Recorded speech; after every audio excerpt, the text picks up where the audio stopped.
Hello, beautiful people. I have the perfect tale for you today. So sit back, relax, and if you enjoy this audiobook, please do like and subscribe to share this incredible story with others.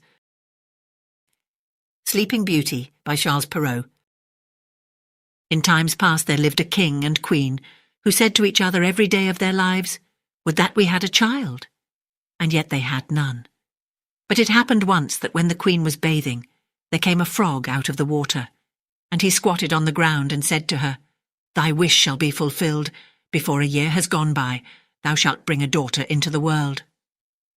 And as the frog foretold, so it happened, and the queen bore a daughter so beautiful that the king could not contain himself for joy, and he ordained a great feast. Not only did he bid to it his relations, friends, and acquaintances, but also the wise women, that they might be kind and favourable to the child. There were 13 of them in his kingdom, but as he had only provided 12 golden plates for them to eat from, one of them had to be left out. However, the feast was celebrated with all splendour, and as it drew to an end, the wise women stood forward to present to the child their wonderful gifts. One bestowed virtue, one beauty, a third riches, and so on, whatever there is in the world to wish for. And when 11 of them had said their say, in came the uninvited 13th, burning to revenge herself, and without greeting or respect, she cried with a loud voice, "In the 15th year of her age, the princess shall prick herself with a spindle and shall fall down dead." And without speaking one more word, she turned away and left the hall. Everyone was terrified at her saying when the 12th came forward, for she had not yet bestowed her gift. And though she could not do away with the evil prophecy, yet she could soften it, so she said, "The princess shall not die, but fall into a deep sleep for 100 years. Now the king, being desirous of saving his child even from this misfortune, gave commandment that all the spindles in his kingdom should be burnt up.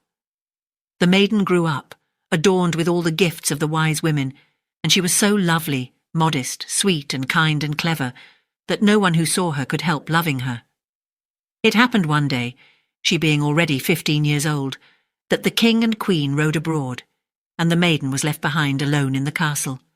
She wandered about into all the nooks and corners, and into all the chambers and parlours, as the fancy took her, till at last she came to an old tower. She climbed the narrow winding stair which led to a little door, with a rusty key sticking out of the lock. She turned the key, and the door opened, and there in the little room sat an old woman with a spindle, diligently spinning her flax. "Good day, mother," said the princess. "What are you doing?" "I am spinning," answered the old woman, nodding her head. "What thing is that twists round so briskly?" asked the maiden, and taking the spindle into her hand she began to spin, but no sooner had she touched it than the evil prophecy was fulfilled, and she pricked her finger with it. In that very moment she fell back upon the bed that stood there, and lay in a deep sleep. And this sleep fell upon the whole castle. The king and queen who had returned and were in the great hall fell fast asleep, and with them the whole court, the horses in their stalls, the dogs in the yard, the pigeons on the roof, the flies on the wall. The very fire that flickered on the hearth became still, and slept like the rest, and the meat on the spit ceased roasting, and the cook, who was going to pull the scullion's hair for some mistake he had made, let him go and went to sleep, and the wind ceased, and not a leaf fell from the trees about the castle. Then round about that place there grew a hedge of thorns thicker every year, until at last the whole castle was hidden from view, and nothing of it could be seen but the vane on the roof.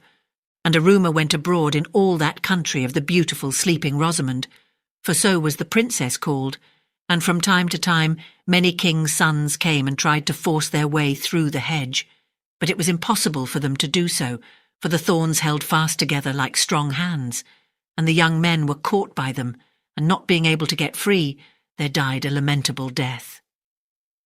Many a long year afterwards there came a king's son into that country, and heard an old man tell how there should be a castle standing behind the hedge of thorns, and that there a beautiful enchanted princess named Rosamond had slept for 100 years, and with her the king and queen, and the whole court. The old man had been told by his grandfather that many kings' sons had sought to pass the thorn hedge, but had been caught and pierced by the thorns, and had died a miserable death. Then said the young man, "Nevertheless, I do not fear to try. I shall win through and see the lovely Rosamond." The good old man tried to dissuade him, but he would not listen to his words, for now the 100 years were at an end, and the day had come when Rosamond should be awakened. When the prince drew near the hedge of thorns, it was changed into a hedge of beautiful large flowers, which parted and bent aside to let him pass, and then closed behind him in a thick hedge. When he reached the castle yard, he saw the horses and brindled hunting dogs lying asleep, and on the roof the pigeons were sitting with their heads under their wings, and when he came indoors, the flies on the wall were asleep. The cook in the kitchen had his hand uplifted to strike the scullion, and the kitchen maid had the black fowl on her lap, ready to pluck. Then he mounted higher, and saw in the hall the whole court lying asleep, and above them on their thrones slept the king and the queen. And still he went farther, and all was so quiet that he could hear his own breathing, and at last he came to the tower, and went up the winding stair, and opened the door of the little room where Rosamond lay. And when he saw her looking so lovely in her sleep, he could not turn away his eyes. And presently he stooped and kissed her, and she awaked and opened her eyes, and looked very kindly on him. And she rose, and they went forth together, and the king and the queen and whole court waked up, and gazed on each other with great eyes of wonderment, and the horses in the yard got up and shook themselves, the hounds sprang up and wagged their tails, the pigeons on the roof drew their heads from under their wings, looked round, and flew into the field. The flies on the wall crept on a little farther, the kitchen fire leapt up and blazed and cooked the meat, the joint on the spit began to roast, the cook gave the scullion such a box on the ear that he roared out, and the maid went on plucking the fowl. Then the wedding of the prince and Rosamond was held with all splendour, and they lived very happily together until their lives' end.